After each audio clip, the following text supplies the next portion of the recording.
Hi guys, what's up? So our tutorial for this evening is about how to unlock a Huawei modem. So the model number is B310S-927. Okay, so that's the model number. See, we'll focus.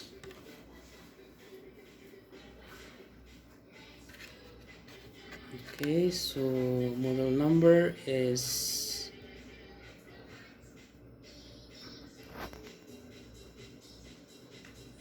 310S. Okay, 310S-927. Okay, so this is a Huawei router. So this is a widely commonly used router. So worldwide, this is commonly used. So from Huawei. So we will unlock this modem using a USB. So all you have to do first is to open the modem or the router. So here in this portion there is two screw, one and here screw, so like that.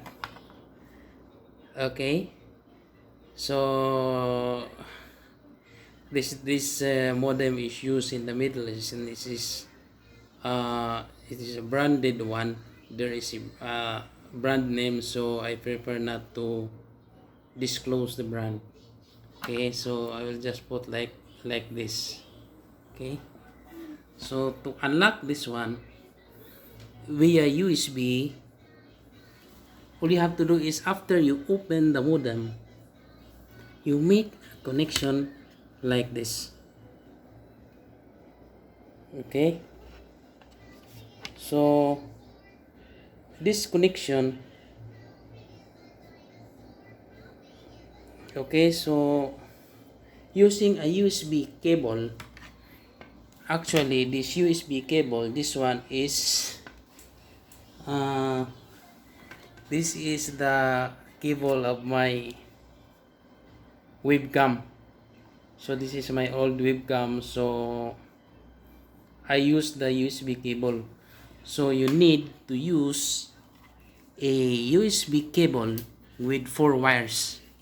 So the 4 wires of the USB cable is contains of the following colors: the red, white, green, and the black one. So the arrangement on how you connect the USB, okay, like that. Okay, like that. So from up, okay, from up, see the orientation here. If you put the modem like that, so the connection here is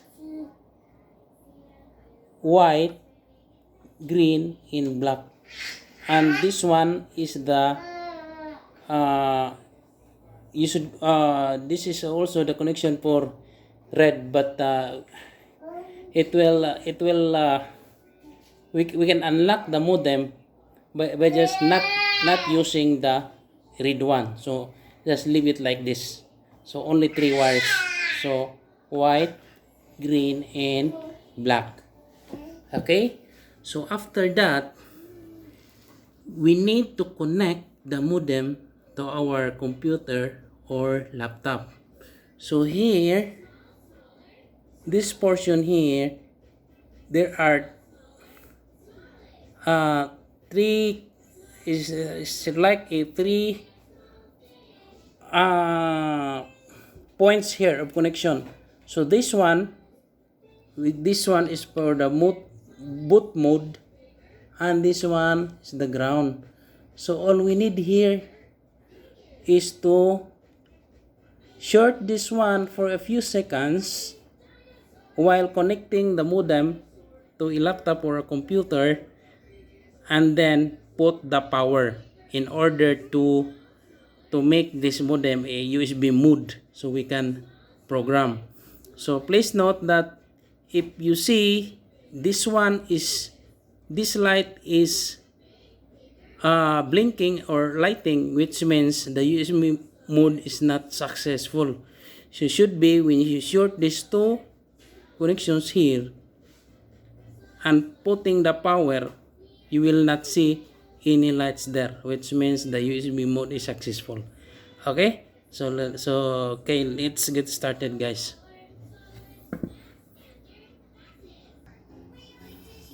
Alright, guys, so see, I already connected the modem to the USB port of my laptop.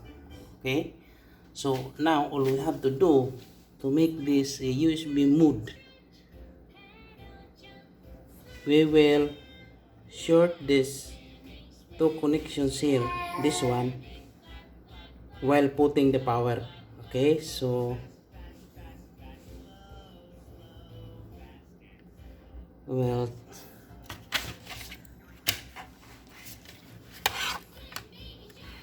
okay, wait. While connecting the power, just short these two pins here like that. Okay, so it's not blinking here, which means the USB mode is successful. Okay, and then the next step is to install the driver, the USB driver. Okay, alright, guys, so the next step is to install the drivers. So the file is this one. Okay, so you have to install the drivers.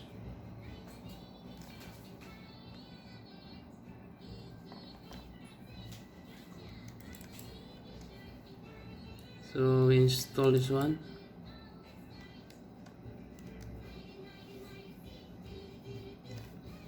Okay,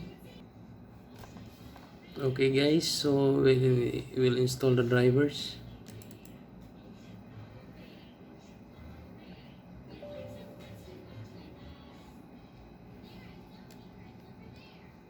Yes.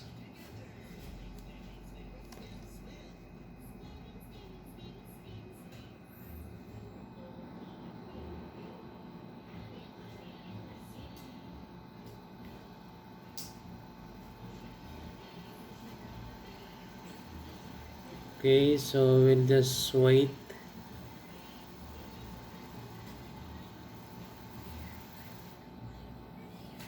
Now it is installing the driver, guys.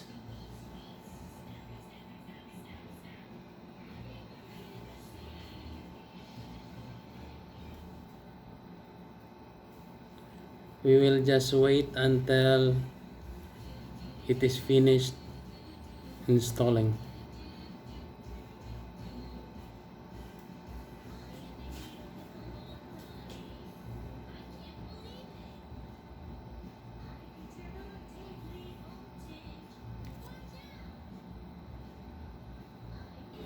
Okay, guys, so now it's finished. So next, the Huawei drivers.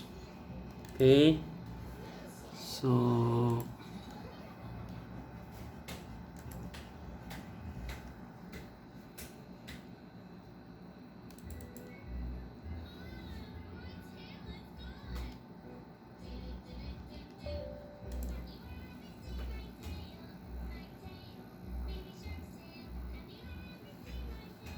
okay, we will just wait until the installation will be finished. Okay, now it's installing.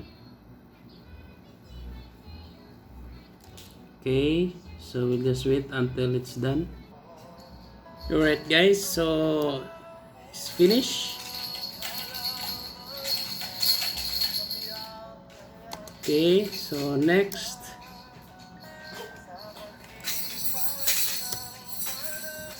then you can double click this one or right click.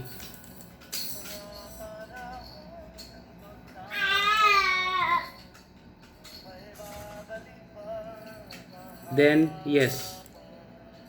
Okay, so if you're running a Windows 7, so it's no need to install this one because this is intended only for Windows 10 like this. So I'm using a Windows 10 operating system. If your operating system is Windows 7, so there's no need to install these drivers because it is already in the Windows 7. Okay, so next, yes. Then okay, then next guys is okay, so we will make this modem is to a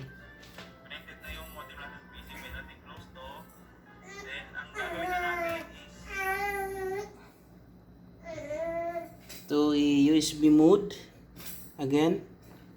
Okay, so we need to short this points here before turning on the power. So it should be, you will not see this one lighting. Okay,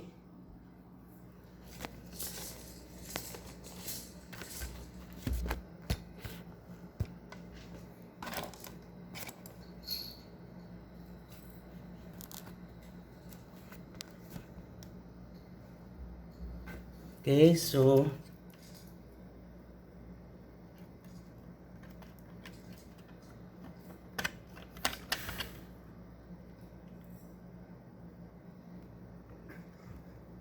okay, we already connected to the USB board of the laptop. Then we will put the power now.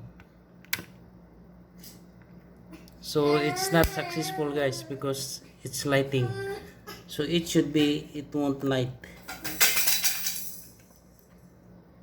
Again.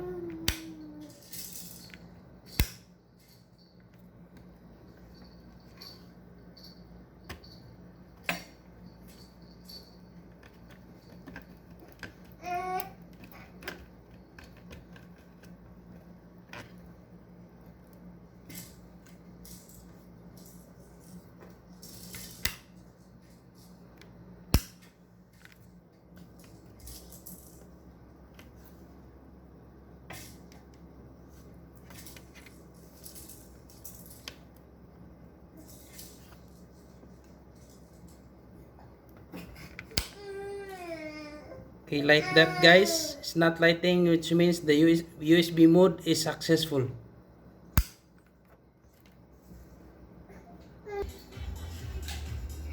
Okay, alright guys, so successful yung USB mode natin. So yung modem is connected now dito sa laptop.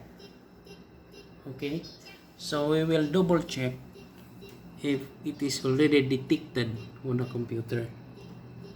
So we'll go to here in the PC, then click properties, and then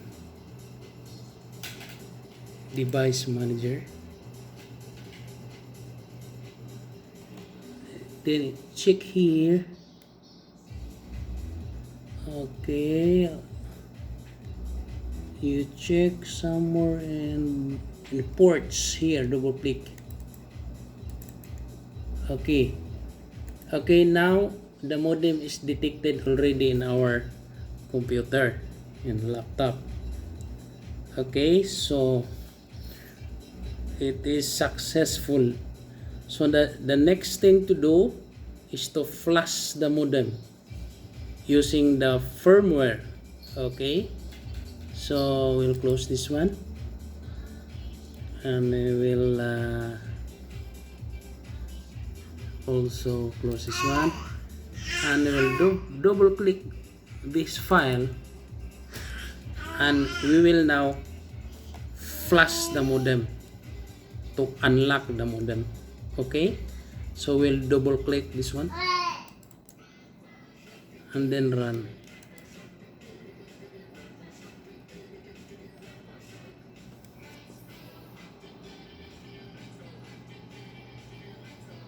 Okay, so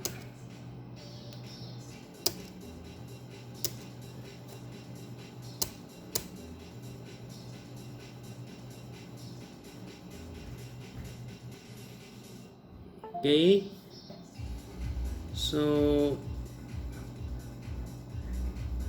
now guys, it is flashing now the modem, which means it is already erasing all the data back to its current default factory default, and after this one the modem is now unlocked or open line, so you can now use any mobile network that you want anywhere in the world. Okay, so just wait until the process is finished. So don't touch anything, do not turn off until the process is complete 100%. Okay, so we will wait guys, then we will come back when the process is completed.